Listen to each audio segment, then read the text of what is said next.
Well, hello everyone, and welcome to another reading vlog. I hope you guys are all having a wonderful day. It is super...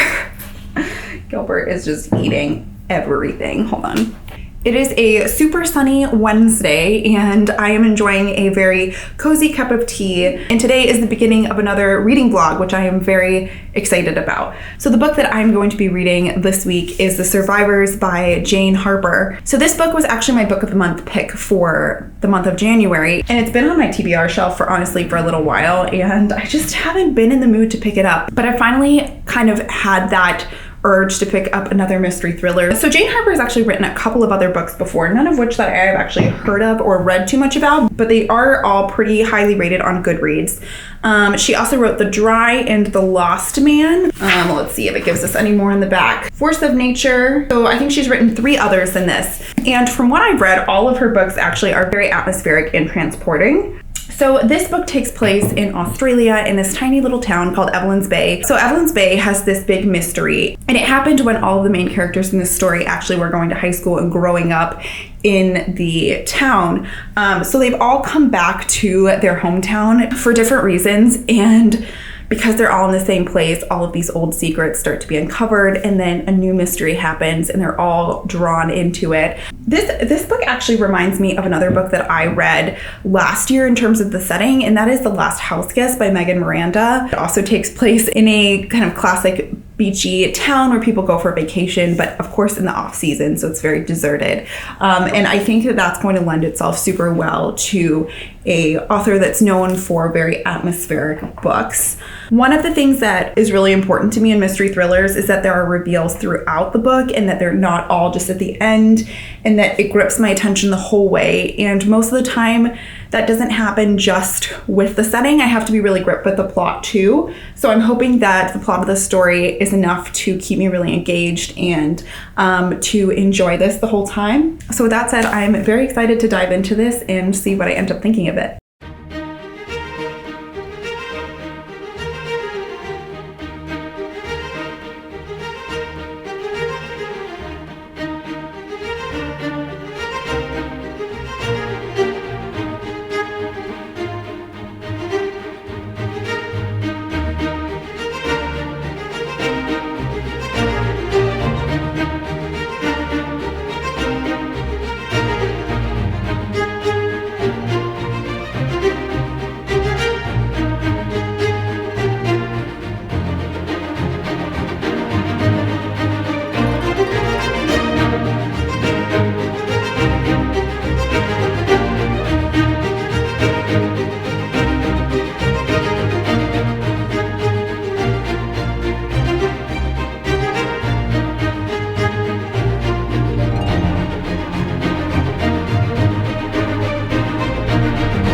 So it's Friday, and I made myself this big cup of jasmine tea to celebrate, and I love the smell of jasmine tea. It smells like flowers.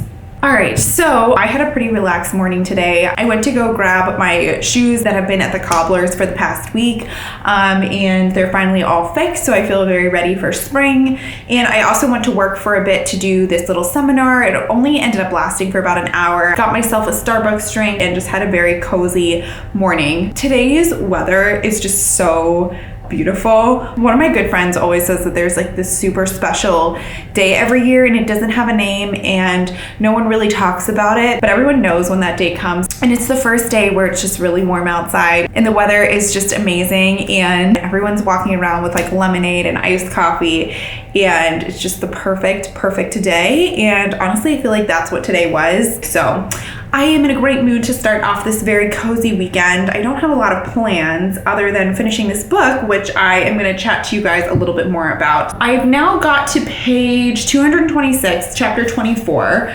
So there are 374 total pages in this book, so I am well over halfway now. I feel like my reading updates with this book have been a little bit few and far between, but honestly, that's because I feel like not that much has been happening. The main character of the story is Kieran, and he is married to Mia. They both actually grew up in Evelyn Bay, where this book takes place, and they are coming back to help Kieran's mother and father, Verity and Brian, pack up the house because Brian has really advanced dementia, and so they're downsizing basically and planning to move out. So that's brought them back to Evelyn Bay during the off season. And then you also have a bunch of other characters, Ash, Sean, who are Kieran's friends from his childhood. You have Olivia, who is Ash's girlfriend and was also one of the kids that grew up there. So she's kind of a townie that has returned, and a few other characters, but I'd say those are the main people. And so far the setup is that you know that there was something that happened many years ago when they were all in high school, and I'm not going to spoil that because I feel like that reveal is honestly one of the few reveals that we've had in the book so far, and I'll talk about that more in a minute. But basically something happened in high school and they all haven't really addressed or discussed it with each other, it seems like, or maybe they have and the author is just kind of withholding that. So a lot of the book has this mystery and this intrigue about what really happened years ago, and I think that these characters set up a lot of really interesting relationships. One of them is kind of this bond, but very distant bond that Kieran has with his parents now that his dad, Brian, has dementia. And throughout the story, Brian, his dad, keeps mentioning, you know, all these mysterious things. It's like the classic mystery trope of someone who has dementia, but mentions things that might be real, but might also not be real. So very unreliable. And people kind of brush him aside. So it's interesting trying to piece through the things that he's saying and figure out if you believe any of them. And also the dynamic between him and his parents and just that distance and that sadness he feels about, you know, his dad not being who he was when he grew up. One of my other favorite dynamics in this book is between Kieran and Ash. So they used to be really good friends. They still are pretty good friends. But when they were growing up in high school, they were kind of the jock bad boys. And it seems like they dated and slept with most of the town. So it's really interesting seeing that dynamic now that they've grown up and they both are in stable relationships and trying to like reform their friendship with each other. Those are some of my favorite dynamics so far in the story. I also really love the atmosphere. Let me just share a couple quotes that I really liked. So there's this restaurant that's kind of where they all go to hang out, and it's called the Surf and Turf. And so at the beginning of chapter 2, it says the Surf and Turf looked exactly the same as it had 3 years ago, 10 years ago even. One whole side of the weatherboard building was still adorned by an outline of a gray crayfish fashioned entirely from sun-bleached shells glued to the wall. A painted sign at the entrance read, "In here for fish from there," with an uneven arrow pointing to the ocean that lay a stone's throw from the outdoor dining deck. Just like moments like that, you get a really sharp image of the different settings where this book takes place. So those are some of my favorite parts about the book, and I think that overall the characters and the atmosphere make it. However, I am having a little bit of trouble getting into the plot of this, and I feel like there's so much foreshadowing and there's so much intrigue, and I feel like it's all leading to something, but I would appreciate if there was some kind of reveal or some kind of truth that we learned throughout the story, because I feel like it's all ramping up to come out at the end. And it makes for a little bit of a boring reading experience, honestly, when you're just waiting for something to happen. I also feel like some of the foreshadowing and like cliffhangers are a little bit cheesy. For instance, there are some sentences in here where they're like, and who came through the door to the surf and turf, it was none other than blank. And I don't necessarily have a problem with that, but it's just a different writing style that I'm used to reading and that I prefer reading. So I'm just kind of getting used to that. And I also think that thrillers have that kind of suspenseful, dramatic writing, and I haven't read a thriller in a long time, so I think I'm still kind of getting used to that. One thing that I think would be interesting is if this book was actually told from multiple POVs, because I don't find Kieran to be a very interesting protagonist, and I don't honestly care that much about him, but I think some of the other characters are a lot more interesting. I think Mia's super interesting, and I wish that she had a little bit more of the story, but I'm sure the end will let us all know why they picked Kieran to be the protagonist. So anyways, I am enjoying it so far. I just wish that there was a bit more action, and I'm ready to kind of get to the conclusion and start getting some answers for all of these questions, which I feel like have been laid out throughout the book. So I'm excited to kind of get the big reveal and figure out some of the answers that I have been craving to know.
Alrighty, so it is Sunday and it's time to wrap up this reading vlog. I just finished The Survivors and I have a lot of thoughts about how this book ended, so let's just get into it. I ended up reading this book pretty quickly. It was like over a week, and for the most part, I did enjoy it. Like, I found it super atmospheric. I thought it was pretty readable. As I talked about earlier, I thought there were a lot of different character dynamics that I got very invested in. However, I thought that the big thing lacking in this book for me was the pacing. And to me, it felt very, very slow throughout the entire book. And then everything happened in 2 chapters at the end. Like, I was reading this book, we got to chapter like 38 out of 40 and still had no idea who committed this crime. And as we neared to the end, literally 2 chapters, one revealed the past mystery, one revealed the present mystery. And I just feel like that could have been more progressive throughout. There were some really interesting moments of foreshadowing where I kind of felt like different hints were dropped, but nothing super significant until we really got to the end of the story. I think there was really a lull around like page 200 to 300 where more things could have been established. I also feel like there were a lot of people that you thought could have committed this crime and that you kind of looked at.